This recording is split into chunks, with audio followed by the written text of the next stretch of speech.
Before I knew it, ChatGPT had become my personal assistant, helping me write content, emails, and even has supported me in making difficult decisions. The more I refined my prompts, the better my results became. Hello, and welcome back to the Blissful Mompreneur podcast. I'm your host, Christina Hall, and I am so grateful you're tuning in today. In 2019 and 2022, I baby-proofed my small business to not only run without me, but to thrive without me, allowing me to take 2 4-month maternity leaves to be with my babies. Those months were so precious, and they were made possible by the team and systems I put in place. And now I'm on a mission to help you create the same freedom in your life. All right, tell me if this sounds familiar. It's 10 p.m. and you're still at your laptop, writing marketing emails, trying to come up with an Instagram caption, tweaking your website copy, responding to client emails, and sorting through way too many business decisions, all while wishing there were just more hours in the day. You know you should be focusing on the big picture things that actually grow your business, but instead you're buried in all the small but necessary tasks that keep it running. Well, what if I told you that you can reclaim 10 plus hours per week without hiring an assistant or cloning yourself? That's exactly what today's episode is all about. I'll be sharing 5 powerful ways to use ChatGPT to streamline your workload and save some serious time, best practices for writing prompts that get you the best possible results, and how I personally use ChatGPT to handle marketing, client communication, task management, and even business decision-making. If you've been feeling stretched way too thin and want to start working smarter, not harder, this episode is for you. So let's dive in. So when ChatGPT came out in November of 2021, I was immediately excited. From the moment I discovered it, I knew this tool had the potential to revolutionize how I run my business. Over the last 2 years, I've played around with it a lot, testing different prompts, seeing what works and what doesn't, and learning how to get the best results. And let me tell you, this has saved me so much time. But beyond that, it's actually made a lot of tedious tasks more enjoyable. It's almost like a game. How can I craft the best prompt to get the best result? What if I use ChatGPT for this task or that task? Before I knew it, ChatGPT had become my personal assistant, helping me write content, emails, and even has supported me in making difficult decisions in my business. And the best part, the more I refined my prompts, the better my results became. So today I'm sharing exactly how you can start using ChatGPT to save 10 plus hours per week, just like I have. So let's dive into the 5 most powerful ways to use it in your business. Okay, 1, and this is probably the one you've heard the most about, and that's content creation and marketing. So if you're in business, marketing is essential. But if you're not a marketer, it may not be something that brings you joy. I've grown to like marketing more over the years, but it still kind of feels like a tedious, time-consuming task for me. But ChatGPT has helped that tremendously. I use it to create newsletters, email campaigns, social media hooks and captions, website copy and landing pages. And I've even asked its advice on how to optimize my Google Ads campaign, or I've asked it ideas for different headlines or different ad copy. In the past, when I used to sit down to write these things, I just would be staring at a blank screen. And now with ChatGPT, I just start talking to it almost like it's an assistant that's right there with me, and we just kind of start brainstorming together, and it just gets the creative juices flowing. And now I'm the type of person that when I write, it takes me a while to get my ideas out, organize them, and then polish my writing.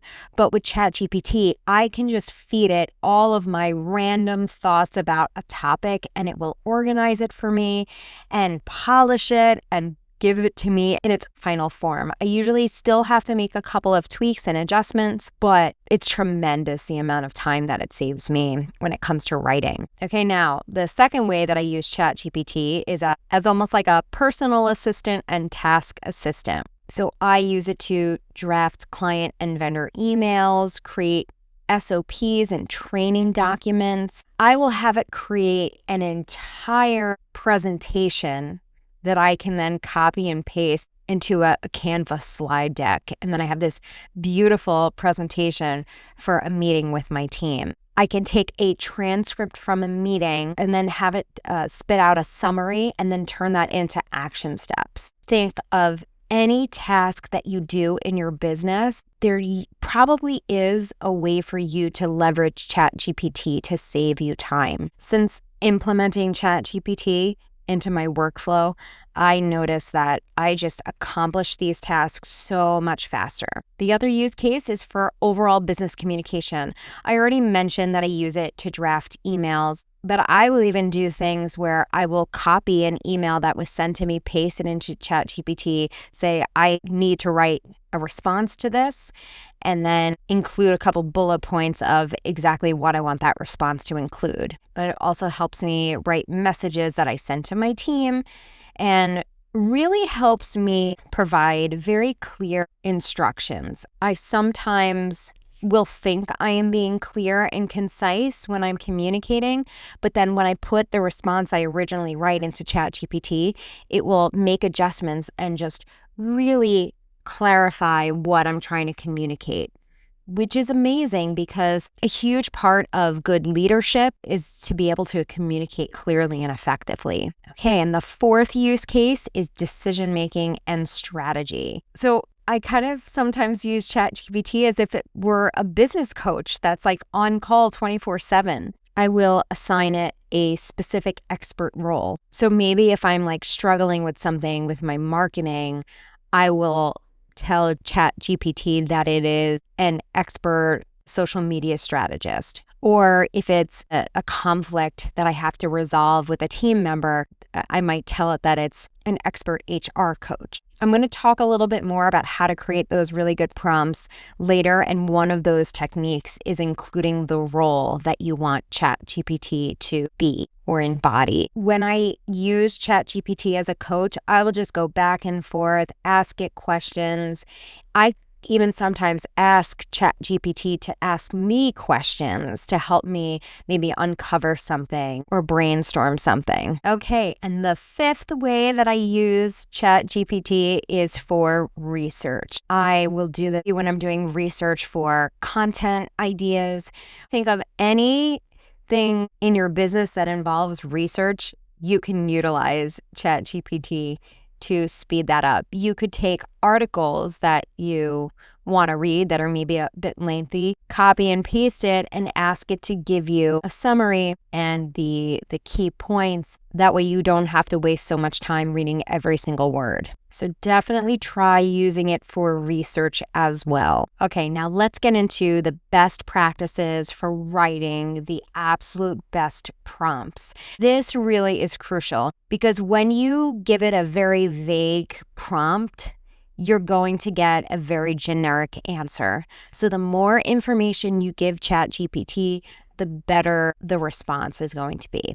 So I use a 5-part framework, and it is the CRAFT model. It is context, role, action, format, and target audience. So I'm going to talk through each of those so you know exactly what they mean and how to implement them. So context is basically where you give ChatGPT the background it needs. If you don't provide it with enough context, it will just start making assumptions which might not align with what you actually need. So instead of a vague prompt like write an email about my new program, with context, it would be, I am launching a 6-week group coaching program for pregnant business owners who want to delegate and take maternity leave. The program includes weekly live sessions, templates, and support. Write an email announcing the launch and emphasizing how it will help them prepare their business to run without them. So you can see that the second prompt with context is naturally going to give a better response. Okay, 2, this is the R in craft, role. I talked about this a little bit earlier, but you want to tell ChatGPT who you need it to be. Okay, so an example of this would be saying, act as a pricing strategist for online courses. Given that my audience consists of female entrepreneurs making $50K to $100K per year, what pricing model would maximize conversions while maintaining premium positioning? So by defining its role, you get insights tailored to your needs. All right, now 3 is action. So be very clear about what you want. ChatGPT needs a specific action to take. So an example of this would be review my website homepage copy and suggest improvements to make it more compelling for first-time visitors. Moving on to F, which is format, specify how you want the response. So this is kind of the outcome. Write a concise 5-step checklist for busy entrepreneurs to improve time management. And then the last piece of the prompt is your target audience. You want to make sure they know who this is for, the type of person this is for, so that they can write with the target audience in mind, with their pain points, with their desires in mind. So an example of this would be write a friendly, engaging welcome email for new clients who just joined my 6-week coaching program and assume they are overwhelmed business owners looking for guidance on delegation and maternity leave preparation. When you specify the tone and the audience, you get messaging that actually resonates with the people you're speaking to. And if you want ChatGPT to sound like you and you're not exactly sure how to describe your writing style, you can copy and paste examples of your writing into ChatGPT and ask it to tell you, what is the tone of my writing?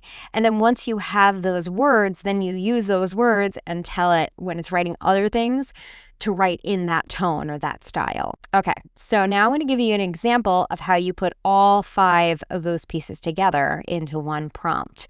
So an example of this would be, I run a business helping pregnant entrepreneurs systemize their business for maternity leave. Act as a business coach and write a persuasive Instagram caption that explains why delegation is key for business growth. Make it relatable and encouraging for overwhelmed solopreneurs.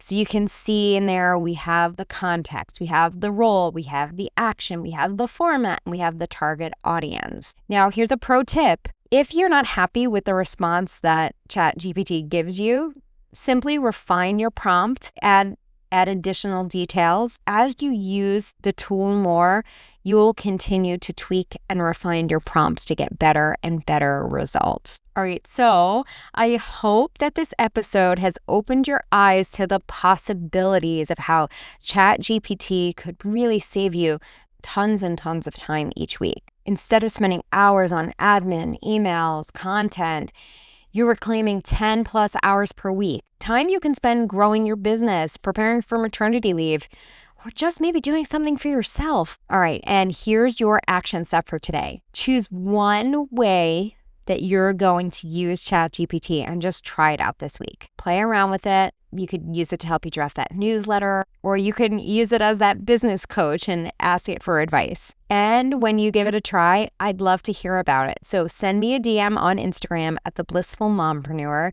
and let me know which prompt worked the best for you. And if you're pregnant and planning for maternity leave, don't forget to grab my free 6-step maternity leave planning guide. It covers everything from how much time to take off to creating a financial plan. And you'll find the link to that guide in the show notes. If you enjoyed today's episode, please share it with a fellow mompreneur who might benefit from the advice. And if you haven't already, please subscribe to my channel, click the notification bell, and leave a comment below letting me know your biggest takeaway. It helps me reach more amazing women just like you. Thank you again for being here, and until next time, keep pursuing your bliss.